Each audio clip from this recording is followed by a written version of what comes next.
강철에 반사된 햇빛 섬광이 이지혜에게 필요한 유일한 경고였다. 심장이 한번 뛰는 순간 그녀는 움직였다. 뜨거운 아스팔트를 세 걸음 가로질러 달려갔고 손에 들고 있던 캔버스 장바구니는 땅에 떨어져 잊혔다. 그녀의 오른손이 가죽옷을 입은 낯선 남자의 가슴을 강타했고 권총 소리가 오후 공기를 찢는 순간 그를 옆으로 밀쳐냈다. 왼쪽 어깨의 백열처럼 뜨겁고 즉각적인 고통이 터져 나왔지만 그녀는 쓰러지지 않고 버텼다. 그녀의 뒤편에서 총격범은 상점들 사이 골목으로 사라졌다. 그녀가 구한 남자는 식당 벽에 부딪혀 쓰러진 자리에서 그녀를 올려다 보았다. 그의 빙하처럼 푸른 눈은 충격으로 크게 뜨여 있었다. 이지혜는 상처 부위에 손을 눌렀고 따뜻한 피가 손가락 사이로 새으며 나왔다. 그녀는 생각했다. 군복 벗은 지 12년인데 여전히 남을 위해 총알을 맞고 있군. 그것이 시작이었다. 강원도 소나무골 중앙로에서 내린 찰나의 결정이 30년 동안 이어진 음모를 밝혀내게 될 줄은 아무도 몰랐다. 이지혜는 36년 동안 자신의 직감을 믿는 법을 배워왔다. 그중 12년은 해병대 의무병으로 특수작전팀에 소속되어 복무했다. 그곳에서는 한순간의 망설임이 곧 죽음을 의미했다. 과거 분쟁 지역에서 급조 폭발물로 생긴 턱선 위의 흉터는 위협이 현실화되기 전에 간파해야만 살아남을 수 있다는 끊임없는 경고였다. 그래서 그 토요일 오후 주차된 차들 사이에서 금속성 섬광을 포착했을 때 그녀의 전투 훈련된 뇌는 즉시 이상 징후를 처리했다. 각도가 틀려, 상황이 이상해, 총이 겨눠졌어. 표적은 은발이 성성한 키 큰 남자였다. 그는 강철 형제단 오토바이 클럽 조끼를 입고 있었고 다가오는 위협을 전혀 눈치채지 못했다. 이지혜는 그의 이름을 몰랐고 한 번도 말을 섞은 적 없었지만 그에게서 지휘자의 위엄을 느꼈다. 등에 붙은 패치는 그가 지부장임을 나타냈다. 누군가에게 그는 중요한 인물이었고 심지어 죽일 만큼 중요한 인물임이 분명했다. 구급대원들이 몇 분 내로 도착했다. 그들은 전문적이고 효율적이었다. 소나무골 기념병원에서 이지혜는 의사의 권유에도 불구하고 진통제 투여를 거부했다. 너무 많은 동료들이 저녁 후 중독으로 고통받는 것을 봤기에 총알은 어깨를 깨끗하게 관통했다. 고통스러웠지만 감당할 수 있었다. 그녀는 더 심한 일도 겪어냈다. 그녀가 퇴원 서류에 서명하고 있을 때 찾아온 방문객은 예상치 못한 일이었다. 김태훈은 군 내부에서 이지혜가 높이 평가하던 것과 같은 직설적인 방식으로 자신을 소개했다. 그는 길거리에서 처음 봤을 때보다 나이가 더 많아 보였다. 50대 후반, 풍파를 겪은 얼굴과 왼쪽 눈 주위의 흉터 조직은 그가 겪어낸 폭력을 말해주고 있었다. 그는 장미 대신 들꽃을 들고 있었다. 올 줄 알았군요. 그가 말했다. 질문이라기보다는 이해를 구하는 듯한 말투였다. 총열 반사를 봤어요. 이지혜가 답했다. 진통제 기운이 가시면서 그녀의 말은 간결해졌다. 금속에 비친 빛, 위협을 평가했죠. 김태훈의 표정이 변했다. 간결하고 전문적인 평가를 알아본 것이다. 그는 다른 상황에서 그런 말을 들어본 적이 있었다. 저는 김태훈입니다.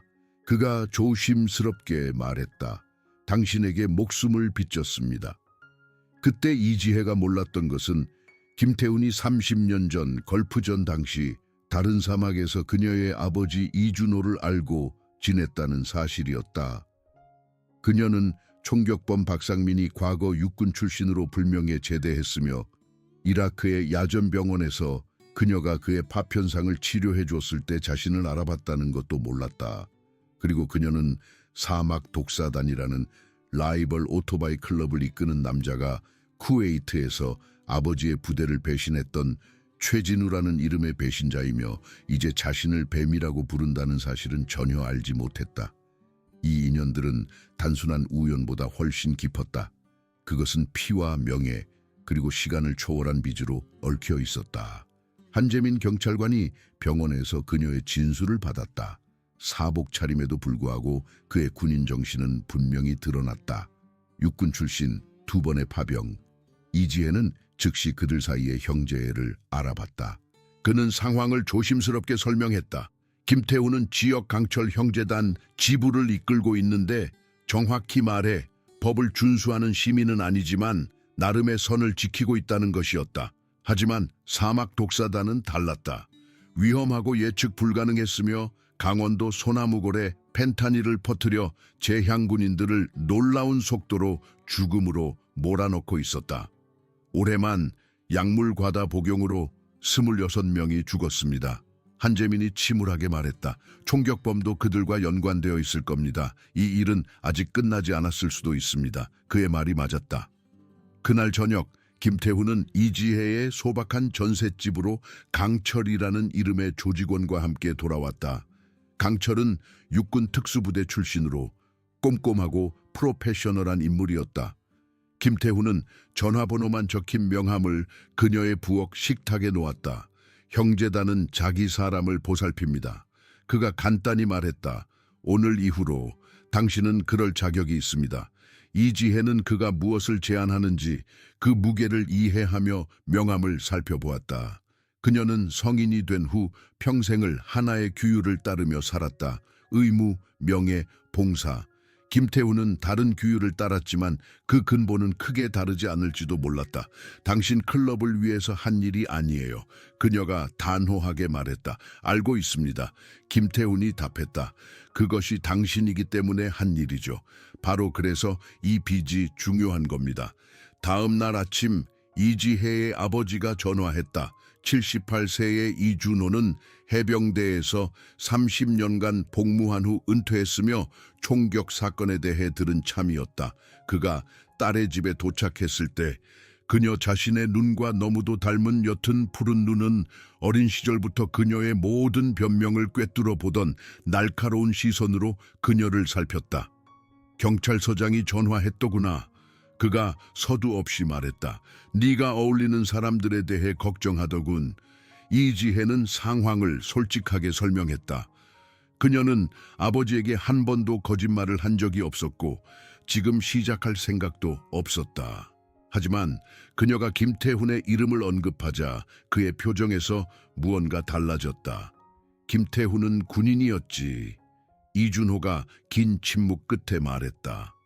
사막의 폭풍작전, 육군 특수부대원, 쿠웨이트 국경 근처에서 작전이 틀어졌을 때의 공로로 훈장을 받았어.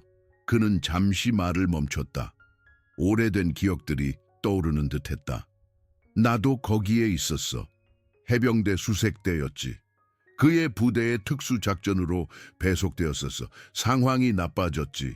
정보 실패, 적의 전력 과소평가, 우리는 포위되어 세 방향에서 맹렬한 공격을 받았어. 이지혜는 아버지가 젊은 김태훈 상사가 어떻게 규약을 무시하고 자신의 분대를 곧장 교전 지역으로 이끌어 탈출 통로를 만들었는지 설명하는 것을 들었다. 이준호가 능선에서 저격수의 조중영 섬광을 포착하고 김태훈의 목숨을 구하는 총을 쏜 이야기도 아버지의 딸이로군. 이준호가 조용히 말했다. 그 유사성은 분명했다. 아버지가 낡은 누런 서류철을 열었을 때 조각들이 섬뜩할 정도로 명확하게 맞춰지기 시작했다. 그 안에는 걸프전 시대 문서들, 인사 파일, 작전 후 보고서들이 들어있었다. 그리고 사진들. 그 중에는 수십 년의 변화에도 불구하고 이지혜가 얼굴을 알아볼 수 있는 깔끔한 젊은 군인의 사진도 있었다. 최진우 상사. 이준호가 사진을 손가락으로 가리키며 말했다. 육군 정보부 소속으로 우리 작전에 배속되었었지. 그가 정보 유출자였어. 이라크군에 정보를 팔아넘겨 3명이 죽었어. 우리는 결코 증명할 수 없었지만 어디를 봐야 할지 아는 사람들에게는 증거가 있었지. 이지혜의 피가 차갑게 식었다. 최진우, 사막독사단의 두목이 자신을 뱀이라고 부르죠. 본명은 최진우. 이준호가 침울하게 고개를 끄덕였다. 그는 10년 전 흔적도 없이 사라졌어. 수사는 조용히 중단되었지. 정치, 석유, 이권, 불편한 진실을 묻어버리는 흔한 이유들로 말이야. 음모는 이지혜가 상상했던 것보다 훨씬 깊었다. 최진우는 소나무고를 무작위로 선택한 것이 아니었다. 그가 이곳을 택한 것은 이준호와 김태훈을 포함해 그 쿠웨이트 작전의 12명의 대원들이 지난 20년 동안 이 지역에 정착했기 때문이었다. 그의 배신을 목격한 증인들이 평화롭게 살고 있었고 자신들이 마약 유통과 결국 직접적인 폭력을 통해 체계적으로 제거될 목표가 되었다는 사실을 전혀 모르고 있었다. 김태훈에 대한 암살 시도는 무작위적인 갱단 폭력이 아니었다. 그것은 최진우가 자신의 과거를 한 번에 한 명씩 증인을 지워나가는 행위였다. 이지혜가 전구진 경찰서장과 아버지와 함께 김태훈을 다시 만났을 때 작전의 전체 윤곽이 드러났다.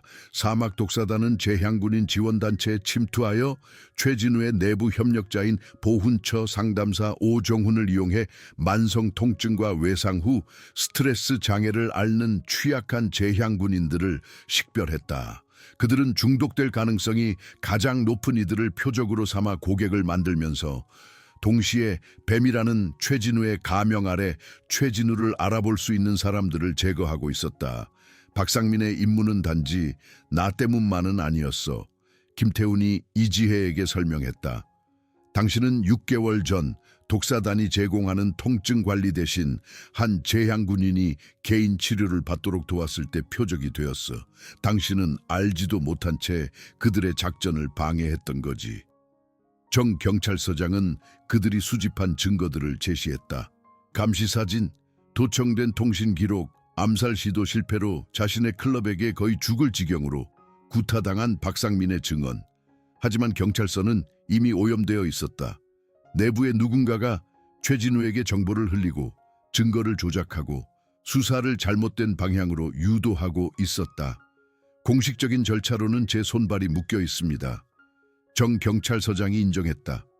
내부를 정리하고 더 이상 오염될 수 없는 사건을 만들 시간이 필요합니다. 우리에게 그럴 시간은 없습니다. 김태훈이 반박했다. 최진우는 우리가 그를 추적하고 있다는 것을 알고 있습니다. 그는 계획을 앞당길 겁니다. 그때 이지혜는 결정을 내렸다. 방관자로서도 희생자로서도 아닌 자신의 동료들을 지키는 재향군인으로서의 결정이었다. 우리가 그에게 맞서 싸워야 해요. 그녀가 조용히 말했다. 그 쿠웨이트 명단에 있는 사람들은 무슨 일이 벌어지고 있는지 알아야 합니다. 자신을 보호할 기회를 가질 자격이 있어요. 계획은 군사적인 정밀함으로 짜여졌다. 이준호와 그의 걸프전 참전 동료들은 취약한 표적들을 보호하고 김태훈의 강철 형제단은 시선을 돌리는 역할을 맡기로 했다. 이지혜는 소규모 팀을 이끌고 최진우의 은신처로 가서 그가 숨겨둔 증거들, 즉 그의 배신, 변모, 그리고 범죄의 증거들을 회수할 것이었다. 정 경찰서장은 그들에게 48시간을 주었다. 야간 작전은 교과서적이었다. 전자 보안을 우회하고 은신처에 침투하여 최진우의 서재에 있는 앤티크 양탄자 아래 숨겨진 바닥 금고를 찾아냈다. 그 안에는 정부 기록 보관소에서 도난당한 군사 파일, 이라크 위장 회사로부터의 지불 내역을 보여주는 재정 기록, 뱀으로 변모하는 과정을 기록한 사진들, 그리고 가장 결정적인 증거인 그의 친필 일기가 들어 있었다. 그 일기에는 그의 배신과 이후의 사법 회피 과정이 상세히 기록되어 있었다. 그들이 증거를 회수하고 있을 때 최진우가 부하들과 함께 도착했고 이지혜가 피하고 싶었던 대결이 불가피해졌다. 하지만 그녀는 아프가니스탄에서 어떤 싸움은 피할 수 없으며 오직 용기와 분명한 목적 의식으로 맞서야 한다는 것을 배웠다. 최진우, 그녀가 차분하게 말했다. 권총을 그의 가슴에 겨누며 그의 본명을 무기처럼 사용했다. 아니면 배신자라고 불러야 할까요? 최진우의 얼굴은 자신의 본명이 큰 소리로 불리자 분노와 두려움으로 일그러졌다. 넌 네가 뭘 건드렸는지 모르는군, 아가씨. 뭘 건드렸는지 정확히 알아요. 이지혜가 답했다. 돈 때문에 전우들을 팔아넘기고 증인들을 묻어버림으로써 30년 동안 자신의 과거를 묻으려 했던 남자. 그 대치는 할리우드 영화 같은 굉음의 절정으로 끝나지 않았다. 대신 진정한 승리가 구원된 생명의 수로 측정된다는 것을 이해하는 전문가들의 조용한 능력으로 마무리되었다. 한 발의 총성, 이지혜의 정밀한 사격으로 최진우의 어깨를 관통했다. 그녀 자신의 상처와 거울처럼 닮은 곳이었다. 시적인 정의로군. 그녀는 그가 쓰러지는 것을 보며 생각했다. 증거는 정 경찰서장에게 온전히 전달되었다. 최진우의 조직은 그의 리더십 없이 무너졌다. 그가 조장했던 부패는 드러나고 제거되었지만 소나무골의 치유 과정은 훨씬 더 오래 걸릴 것이었다. 6개월 후 이지혜는 강원도의 따스한 햇살 아래 서서 재향군인들과 그들의 가족들이 소나무골 재향군인 지원센터의 개관식을 위해 모이는 것을 지켜보았다. 이 센터는 최진우 체포 후 압수된 사막 독사단의 클럽하우스를 개조하여 만들어졌으며 정 경찰서장과 놀랍게도 강철 형제단이 이끄는 지역사회의 주도로 탈바꿈한 곳이었다. 꽤 많은 사람들이 왔군요. 김태훈이 그녀 옆에 서서 말했다. 예상보다 좋네요. 이지혜가 동의했다. 그녀는 의료 책임자 자리를 수락했고 항상 자신을 규정했던 봉사활동으로 돌아왔다. 김태훈을 향했던 총알은 그녀의 삶의 궤적을 상상할 수 없는 방식으로 바꾸어 놓았다. 본능적인 반응으로 시작된 일이 의도적인 선택이 되었고 그녀를 치유의 일로 되돌려 놓았다. 그들이 확보한 평화 속에서 고통받는 재향군인들을 지원하는 일이었다. 아버지가 연단에 올라 군중에게 연설하기 위해 발걸음을 옮길 때 이지혜는 아버지와 눈이 마주쳤다. 그 교감의 순간 그녀는 어떤 빚은 결코 진정으로 갚을 수 없다는 것을 이해했다. 그것은 오직 다음 세대로 이어져 한 세대의 전사들을 다음 세대에 묶는 명예와 의무의 사슬을 확장할 수 있을 뿐이었다. 최진우, 한때 최진우 상사였던 그는 이제 연방교도소에 수감되어 반역죄부터 마약 밀매, 살인 음모죄까지 다양한 혐의에 직면해 있었다. 26가족은 잃어버린 사랑하는 이들에 대한 정의를 얻었다. 수백 명의 재향군인들은 약탈적인 중독 대신 합법적인 지원을 받을 수 있게 되었다. 그리고 이지혜는 아프가니스탄의 사막이 아닌 재향군인들의 삶을 위한 싸움이 매일 계속되는 소나무골 거리에서 자신의 목적을 다시 찾았다. 어떤 상처는 보이지 않았지만 그 상처는 결코 덜 실제하는 것이 아니었다. 그리고 그녀는 그 상처를 짊어진 이들과 함께 서서 치유할 수 있는 것을 치유하고 이미 모든 것을 바친 이들을 위해 싸울 것이었다. 어깨의 흉터는 시간이 지나면 희미해질 것이다. 하지만 그것이 그녀의 삶에 되찾아준 목적은 결코 사라지지 않을 것이다.